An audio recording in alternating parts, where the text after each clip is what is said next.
Lecture 10. Modern East Asian Imperialism. Japan distinguished itself from other Asian nations by imitating Western imperialism to such an extent that it became an empire and dominated other Asian nations. In the First Sino-Japanese War from 1894 to 1895, Japan defeated China and in so doing replaced China as the #1 Asian power. Soon after the war, Japan also replaced China's dominance over Korea, as was touched upon in the previous lecture.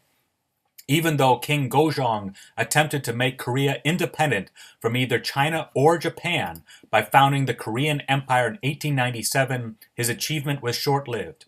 In 1910, Japan forced Emperor Gojong to abdicate, and then in 1910 annexed Korea. Before doing so, though, Japan defeated Russia in the Russo-Japanese War from 1904 to 1905. This was essential for Japan to do in order to gain dominance, since Russia, aware of Japan's rising power, had in 1896 allied itself with China with the Lobonov Treaty, was given a lease by China over the Liaodong Peninsula, and had allied itself with King Gojong's government. In order to reduce Russian influence in Asia, Japan demanded that the Russian-controlled territory in China, including Port Arthur in the Liaodong Peninsula, be turned over to Japan. This officially took place with the signing of the 1905 Portsmouth Treaty between Russia and Japan. Japan's defeat of China, defeat of Russia, and its annexation of Korea in 1910 signaled the beginning of Japan's colonial rule.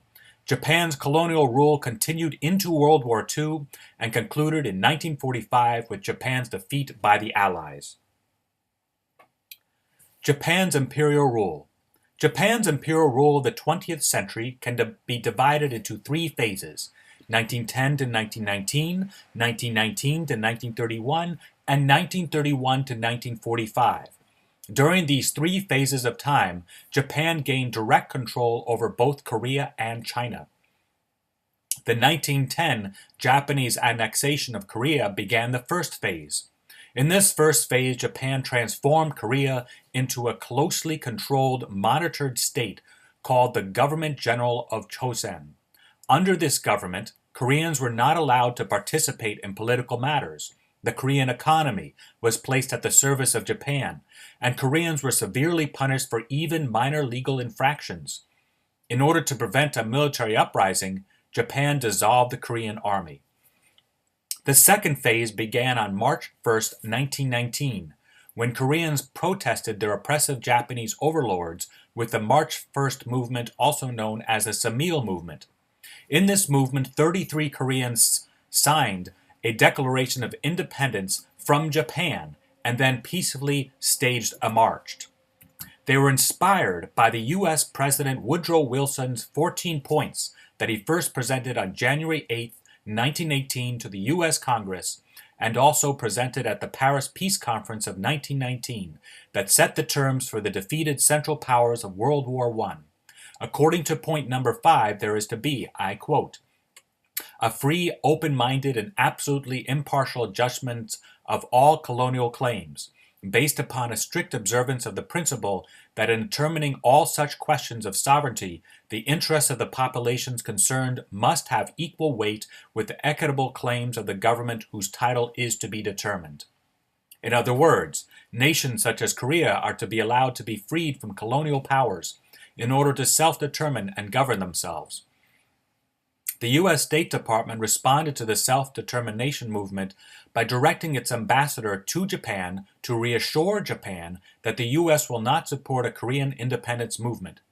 Despite the lack of support from the U.S., the March 1st movement still publicly supported Korean independence from Japan. It began with 33 Korean leaders reading a declaration of independence in a restaurant of Seoul. Afterwards, they peacefully surrendered themselves to the police. This was followed by similar demonstrations throughout Korea. Japanese officials responded with violence. Approximately 7,000 Koreans were killed by Japanese-controlled police and soldiers. 46,000 Koreans were arrested, thousands were tortured, and the leaders of the movement were hunted down. Later, though, in order to decrease motivation for more revolts, Japan allowed Koreans a limited amount of free speech, assembly, and business practice. In 1931, Japan extended its imperial rule by invading the large northeast Chinese region of Manchuria, overthrowing the governor and establishing a state controlled by the Japanese. During this phase, Japan re-established its strict police state in Korea. Japan did so in order to build up its World War II military. As a result, Koreans were forced into labor, were conscripted, and even had to call themselves by Japanese names. Thousands of Korean and Chinese women during this third phase of brutal oppression were also forced by the Japanese to meet the Japanese troops' sexual desires. They were euphemistically called comfort women. One reason why the Japanese military instituted sexual slavery was, as reported by a Japanese Minister of War Medical Bureau by the chief of the medical section in the 21st Army, Matsumura Takeshi, and I quote, "To prevent the spread of sexually transmitted diseases, we've imported one comfort woman for every 100 soldiers. This amounts to 1,400 to 1,600 people so far. Treatment is given at the Hakue Hospital with comfort station operators bearing the costs. Tests for syphilis are conducted twice a week." End of quote. The Japanese Empire during World War II. World War II is commonly understood as beginning on September 1st, 1939, when Germany invaded Poland and France reacted by declaring war with Germany. This war was preceded by Japan's aggressive imperialism in the East. Before Germans invaded Poland, Japan had been waging a war with China called the Second Sino-Japanese War, lasted from 1937 to 1941. The year before the Second Sino-Japanese War, 1937 to 1941, Japan strengthened its alliance with Nazi Germany by signing an anti-communist pact by which they opposed the Soviet Union. In 1937, Fascist Italy joined the pact. During World War II, Japan continued its alliance with Nazi Germany and with Fascist Italy in an attempt to take out the U.S. threat with a preemptive strike. On December 7, 1941, Japan bombed Hawaii's Pearl Harbor.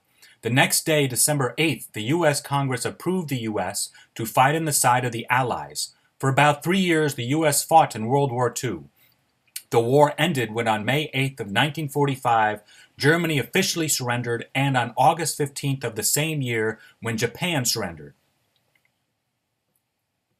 The Japanese Empire ends. Japan surrendered after the U.S. dropped nuclear weapons on Hiroshima and Nagasaki. On August 6, 1945, the U.S. dropped the atomic bomb Little Boy over Hiroshima. Upon detonating, the bomb instantly killed approximately 70,000 people. In exploding, people and buildings were instantly vaporized. Emperor Hirohito, though, only surrendered after a second U.S. atomic bomb, Fat Man, was dropped over Nagasaki on August 9, 1945. One of the most prominent bishops of the time, Bishop Fulton Sheen, in commenting on the U.S. decision to drop an atomic bomb over Hiroshima, described this nuclear explosion over a civilian population as changing the world psychologically since it, and I quote from Bishop Sheen, blotted out boundaries. There were no longer a boundary between the military and the civilian, between the helper and the helped, between the wounded and the nurse and the doctor, the living and the dead, for even the living who escaped the bomb were already half dead. So we broke down boundaries and limits, and from that time on, the world has said we want no one limiting me.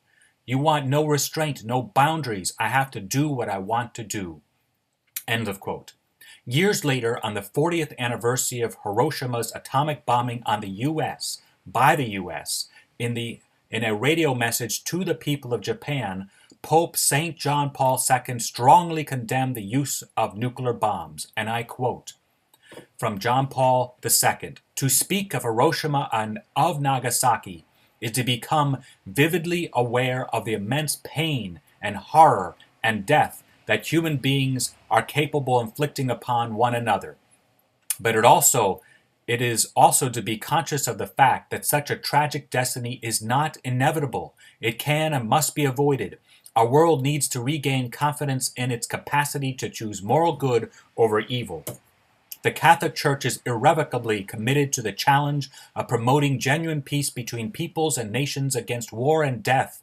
The Church sees this challenge as a duty before God, the Lord of life, and as an inexorable service of love towards every man, woman, and child on this earth. I wish to take this opportunity to repeat something which I believe requires much thought. The vast majority of people want peace. It is my deep conviction, and is, I hope, the intuition of many men and women of goodwill, that war has its origins in the human heart. It is man who kills, and not his sword, or in our day his missiles. It is therefore the human heart that must change. From a new heart, peace is born. In this perspective, Hiroshima from August 6, 1945, and Nagasaki from 3 days later have a unique responsibility before the world. The people of these two cities can proclaim with the force of their own experience the value of life over death, of peace over war.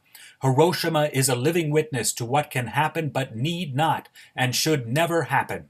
When I visited Hiroshima in 1981, I wished to emphasize that one must affirm and reaffirm again and again that the waging of war is not inevitable or unchangeable.